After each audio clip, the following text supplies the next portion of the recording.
शांति। Good morning.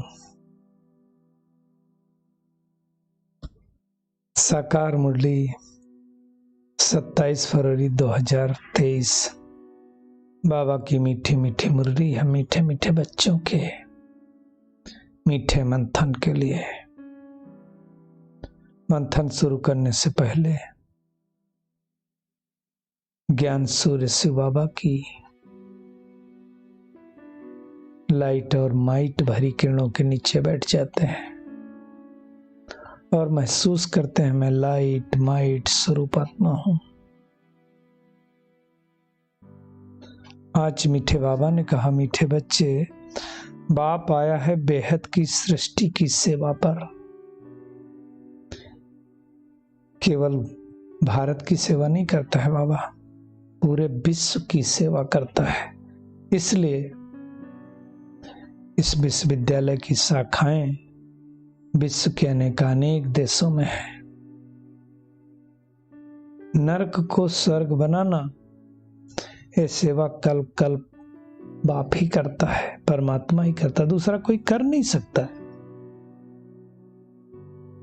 ताकत नहीं ना, इस सृष्टि को पुनः कलयुग से सतयुग बनाना किसी की ताकत नहीं है। हम एक आत्मा को नहीं परिवर्तन कर सकते हैं, भगवान विश्व को परिवर्तित कर रहा है। आज का प्रश्न है, संगम की कौन सी रस्म सारे कल्प से न्यारी है? सारे कल्प में बच्चे बाप को नमस्ते करते हैं। अब देखो, सतयुग से अगर लगा करके देखो तो जो परंपरा चली है, हमेशा बाप को बड़ा मानते हैं और बच्चे को छोटा, इसलिए छोटा बड़े को नमस्ते करता है। लेकिन संगम युग पर बाप अर्थात परमात्मा निराकार शिव बाबा बच्चों को नमस्ते करते हैं। ये न्यारी और अलग एक व्यवस्था कहेंगे है,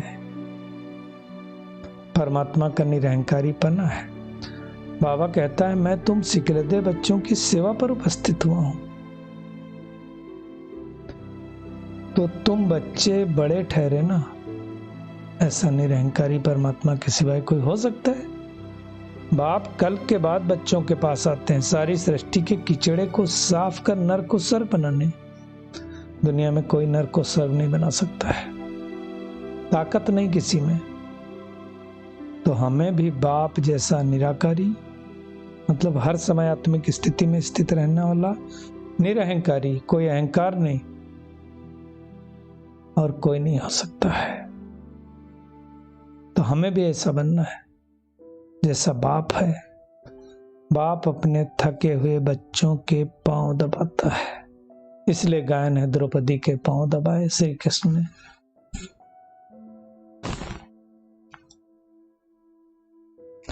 तो बाबा इस संगम युग पर आकर के नई रस्म रिवाज चालू करता है,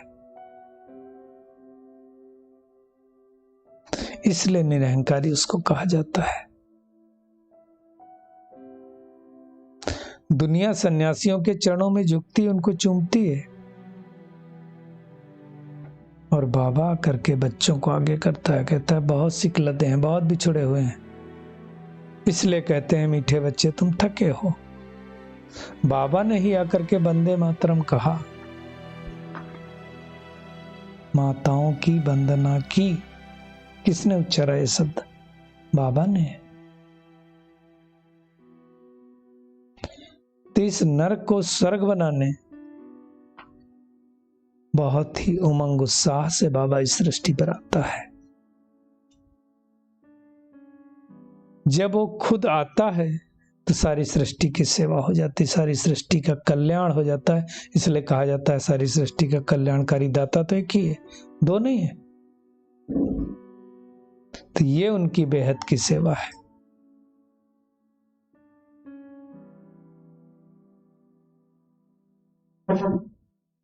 आज का गीत है, जाग सजनिया जाग, नवयुग आया कि आया। नवयुग और पुराना युग, अभी तो पुराना युग चल रहा है, उसको नवयुग बनाने के लिए तो परमात्मा आया है।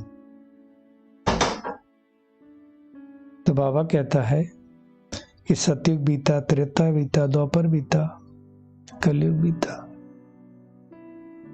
अब पुरुषोत्तम संगम युग पर फिर से परमात्मा आकर के ब्रह्मा द्वारा स्थापना कर रहा है। स्थापना का कार्य पूरा होते ही विनाश का कार्य शंकर द्वारा होगा और फिर इस सृष्टि पर विष्णु द्वारा पालना होगी।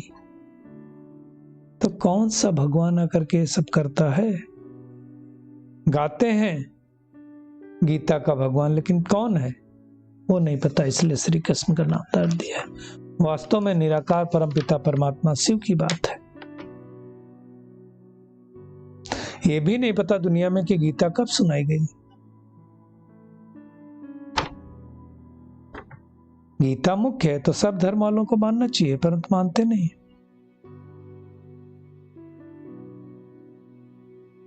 कहते हैं 3000 साल पहले क्राइस्ट से यहां स्वर्ग था, कोई कहेगा 3500 वर्ष पहले था।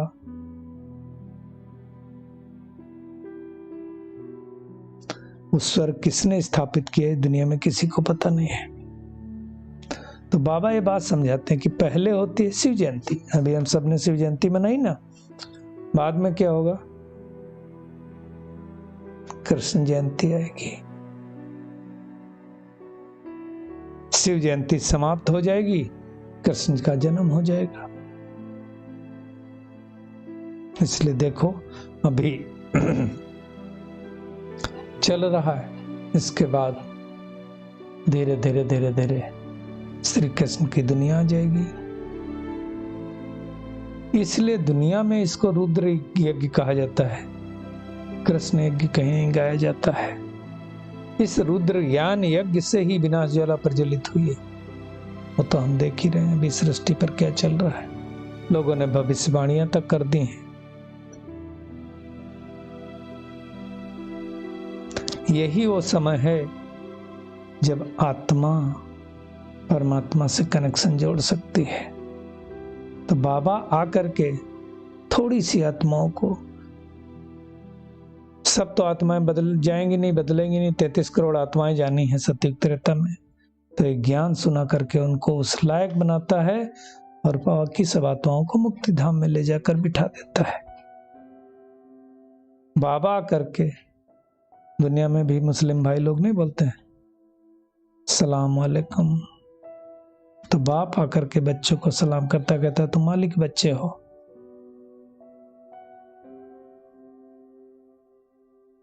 हर एक आत्मा का, चाहे अमीर हो चाहे गरीब हो, सबका कल्याण करता है। आते परंतु गरीब ही जाता है। अब भगवान आया है तो क्या करेगा? नरक थोड़ी रचेगा, स्वर्ग रचेगा। नरक को स्वर्ग बनाएगा। नरक तो रावण स्थापित करता है, स्वर्ग स्थापित करता है बाबा। बाबा अर्थात परमपिता परमात्मा शिव बाबा, जो निराकार है, बिंदी है, पॉइंट है। हर आत्मा में इस पॉइंट में ही सब कुछ पार्ट भरा हुआ है, घिसता नहीं कभी। तो भगवान आकर के उस सृष्टि की स्थापना का कार्य करता है। बहुत सारे बच्चों को साक्षात्कार भी हुआ नई दुनिया का। एक ही बार आता है इस सृष्टि पर, सुख शांति स्थापित करके चला जाता है। अब इस समय सुख नहीं, सन्यासी वास्तव में जब सन्यास धर्म आता है, आज से 1400 वर्ष पूर्व आया, तो सुख नहीं रहता इस सृष्टि पर। इसलिए लोग बोलते हैं सुख कागविष्ठा समान है। ये सब बातें कोई शास्त्रों में नहीं लिखी हुई है। परमात्मा आकर के ये सब समझाता है। हमें भी बोलता है तुम अपने जन्मों को नहीं जानते थे। ब्रह्मा को बोलता है कि तुम अपने जन्मों को नहीं जानते थे। तो बाबा ही आकर के सबको 84 जन्मों की कहानी बताता है। और ये यज्ञ छोटा मोटा यज्ञ नहीं, 1936 से चल रहा है। इतना लंबा यज्ञ कोई नहीं चलता है। लगभग 100 साल में यज्ञ खत्म हो जाता, पूरा हो जाता, और इस सृष्टि परिवर्तित होकर के नई दुनिया हो जाती है। ये समझने की बात है। बाबा कहते हैं तुम शिववंशी ब्रह्मामुख वंशावली ब्राह्मण हो, और जो ब्राह्मण बनेंगे वही देवता बनेंगे, दूसरे कोई देवता नहीं बन सकते।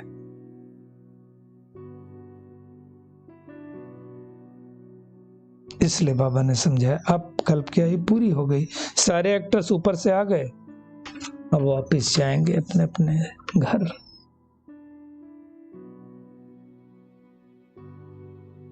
बाबा कहते हैं अगर कुछ समझ में नहीं आ रहा है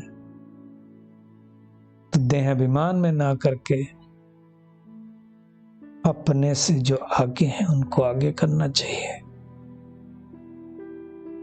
क्योंकि सब तरह के तो बच्चे होते हैं, कोई मारती है, कोई घोड़े सवार है, कोई पैदा है। इसीलिए दुनिया में किन्हों की शेर पे सवारी दिखाते हैं, किन्हों की हाथी पर दिखाते हैं। शेर निर्भय निडर होता है, इसलिए अकेला जंगल में दिखाते हैं। हाथी हमेशा झुंड में रहता है और शक्तियां उस शेर के ऊपर सवारी करते हैं। तो सोचो, इसलिए दिखाए गए हैं। तो वैसा निरहंकारी बनना है।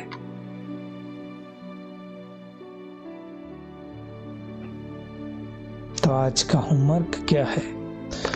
बाप समान निरहंकारी बनना है, देह अभिमान छोड़ करके जो अपने से तीखे हैं उनको आगे करना है, बड़े हैं उनको आगे करना है। Charity begins with home. घर पर सबका कल्याण करना है, घर गृहस्थ में कमल फूल समान रहना है, रहते हुए भी अपनी बुद्धि का संन्यास करना है। आज का बाबा का वरदान है, संबंध में संतुष्टता रूपी स्वच्छता को धारण कर सदा हल्के और खुश रहने वाले सच्चे पुरुषार्थी भव। बाबा कहते हैं सारे दिन में वैरायटी आत्माओं से संबंध होता है, उसमें चेक करो कि सारे दिन में स्वयं की संतुष्टता और संबंध में आने वाली दूसरी आत्माओं की संतुष्टता की परसेंटेज कितनी रही। खुद कितना संतुष्ट रहे, दूसरों को कितना संतुष्ट किया। संतुष्टता की निशानी क्या होगी? मन से भी हल्के होंगे, खुश होंगे और हमारे द्वारा दूसरे भी खुश रहेंगे। संबंध की स्वच्छता अर्थात संतुष्टता, यही संबंध की सच्चाई और सफाई है। इसलिए दुनिया में भी कहते हैं सच तो बिठो नच। और जो सच्चा पुरुषार्थी है ना, वो खुशी में सदा नाचता रहेगा। स्लोगन है, जिन्हें किसी भी बात का गम नहीं, वही बेगमपुर के बेफिक्र बादशाह है। देखिए, सृष्टि पर दुख की दुनिया है तो दुख तो आएगा, लेकिन हमें क्या करना है? उन दुखों के बीच में रह करके सुख को ढूंढना है, क्योंकि सुख का सागर कल्प में एक ही बार आता है, वही हमारी डूबी हुई नैया को पार लगाएगा। चलिए परमात्मा किरणों के नीचे बैठ जाते हैं और अनुभव करते हैं, मैं संतुष्ट मणि आत्मा हूं, खुद भी संतुष्ट रहने वाली, दूसरों को भी संतुष्ट करने वाली आत्मा हूं। बाप समान निरहंकारी और बेफिक्र बादशाह आत्मा हूं। चैरिटी बिगिंस विद होम से शुरू करने वाली पावरफुल आत्मा हूं।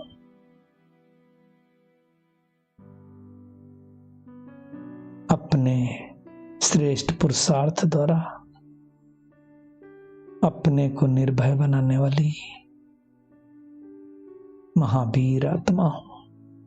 शुक्रिया मीठे प्यारे बाप दादा, शुक्रिया आप सभी का इस मीठे मंथन के लिए। ओम शांति।